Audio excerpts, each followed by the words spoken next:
आए और खूबसूरत चेहरा मेरे सामने है, हम इनसे बात करते हैं। मैम, आप अदब की एक लखारी भी हैं, कलम का इस्तेमाल जो करती हैं, अल्फाजों का हेर फेर इसी तरह करती हैं कि जिस तरह दाने जो तस्बीह के परोए जाते हैं उस तरह अल्फाजों का इस्तेमाल करती हैं। तो ये कैसे ख्याल आया कि आप, उम्र भी छोटी है और इस उम्र में लोग जो है वो फिल्मों की तरफ ज़्यादा राग़ब होते हैं, आप लिखारी बन गई? बहुत शुक्रिया वसीम साहब। और आपके सामने बोलना यूं ही है जैसे सूरज को चिराग दिखाना। सबसे पहले तो ये कहूँगी कि ये जो चीज़ होती है ये बचपन से ही या आपको गॉड गिफ्टेड ही होती है। ये ऐसी चीज़ नहीं, लिखना चाहे वो शायरी हो या कोई भी लिखने का जो हुनर होता है, वो मेरे ख़्याल में जहाँ तक मेरी राय है कि वो इंसान के अंदर बिल्ट इन होता है। आप किसी को जो है, क्योंकि ये एक ख़याल है जिसको आपने कलम के ज़रिए जो है वो एक ज़िंदगी बख्शनी है। ग्रेट।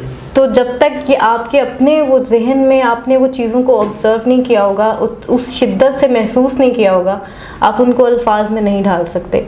तो शायद जो है ये चीज़ बचपन से ही और बिल्ट इन होती है, ये शौक़ और ये जो चीज़ है ये बचपन से ही होती है। नाज़रीन इकराम, आज 21वीं सदी के दौर में अगर आप देखें, किताबें फुटपाथों पे हैं और जूते शोकेस में हैं, और इस नफ्सा नफसी के आलम में जब इन जैसे लिखारी सामने आते हैं तो आप ये समझें कि दिए में रोशनी अभी बाकी है।